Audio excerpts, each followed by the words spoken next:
मातृभाषा ही शाळेमध्ये शिकवलीच जायला पाहिजे। आता इलेक्शनचे वारे चालू झाल्यानंतर जे लोक बोर्ड लावलेले आहेत ना, मराठीचा मुद्दा घेताना त्यांची मुलं कुठच्या शाळेत आहेत ती पहिले शोधून आणा। मराठी भाषा ही आमची मायभाषा आहे। शाळेमध्ये शिकणाऱ्या विद्यार्थ्यांचं भवितव्य काय हे माझ्यासाठी खूप इम्पॉर्टंट होतं। कोणत्याही प्रायव्हेट संस्थांना ही शाळा देऊ नये आणि ही शाळा मुंबई महानगरपालिकेने चालवावी।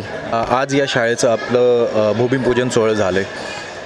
बाहेर पोस्टर लावलेलं आहे मनसेचं की त्यांच्या आंदोलनामुळे हे झाले, याच्यावर काय बोलणार तुम्ही? बाळ जन्माला यायला 9 महिने लागतात, एका दिवसात बाळ जन्माला येत नाही।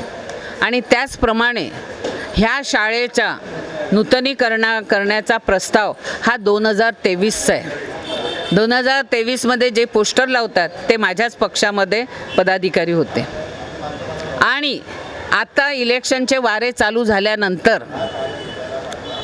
मनसेच्या माध्यमातून जे आंदोलन करत आहेत त्यांनी पहिला हा प्रश्न विचारायला पाहिजेत होता की ह्या शाळेच्या स्ट्रक्चरल ऑडिट करण्याचा प्रस्ताव कोणत्या तारखेला दिलेला आहे। स्ट्रक्चरल ऑडिट करण्यासाठी एका दिवसात होत नाही। शाळेला प्रस्ताव शिक्षणाधिकाऱ्यांच्या माध्यमातून हा DMCकडे जातो, DMCकडनं AMCकडे जातो, AMCकडनं MCकडे जाऊन हा प्रस्ताव पास होतो। हा प्रस्ताव पास झाल्यानंतर ऑडिट रिपोर्ट येतो आणि ह्या ऑडिट रिपोर्टनुसार ज्या स्ट्रक्चरल ऑडिटमध्ये दिलेल्या सूचनानुसार त्याचं टेंडर तयार केलं जातं आणि टेंडर दिल्यानंतर टेंडर हे ओपन होतात आणि ओपन झाल्यानंतर वर्क ऑर्डर द्यायला सुद्धा टाईम लागतो आणि ह्या पूर्ण प्रोसेसला जवळजवळ 18 महिन्यापेक्षा जास्त कालावधी लागला।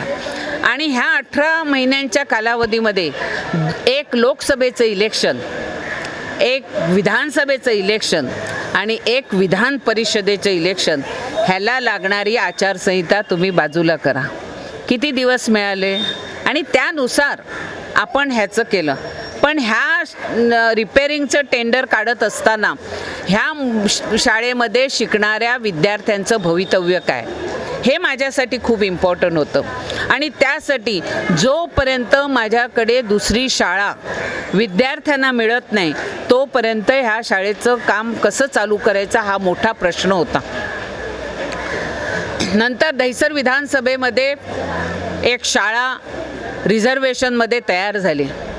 मी आयुक्तांशी पत्रव्यवहार करून कोणत्याही प्रायव्हेट संस्थांना ही शाळा देऊ नये आणि ही शाळा मुंबई महानगरपालिकेने चालवावी असं सांगितल्यानंतर ही शाळा आता तयार झाली। शाळेमध्ये जाऊन शाळा योग्य आहे की नाही, बिल्डरने ॲज पर नॉर्म्स ती तयार केलेली आहे की नाही ह्याचा संपूर्ण सर्वे केल्यानंतर 2-4 अडचणी होत्या, त्याचा पाठपुरावा करून ही शाळा आता विद्यार्थ्यांना स्थलांतरित करण्यासाठी योग्य आहे।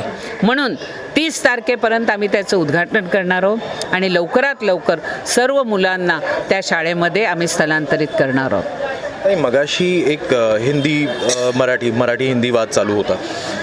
काही लोकांचं असं पण बोलणं झालं की या सरकारने दुर्लक्ष केल्यामुळे कित्येक महानगरपालिकेची मराठी माध्यम शाळा आहेत ते बंद होत आहेत। त्याचं उत्तर देते, जे लोक बोर्ड लावलेले आहेत ना, मराठीचा मुद्दा घेताना त्यांची मुलं कुठच्या शाळेत आहेत ती पहिले शोधून आणा।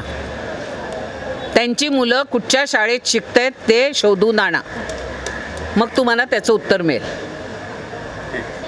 आमचं उत्तर असं आहे, मराठी भाषा ही आमची मायभाषा आहे, हिंदी ही आमची राष्ट्रभाषा आहे आणि ग्लोबल ह्याच्यामध्ये इंग्रजी शिकणं हे गरजेचं आहे। पण त्यासाठी मातृभाषा ही शाळेमध्ये शिकवलीच जायला पाहिजे आणि हिंदी ही राष्ट्रभाषा आहे, ती राष्ट्रभाषासुद्धा शिकवली पाहिजे, हे आमचं मत आहे। थँक्यू ताई।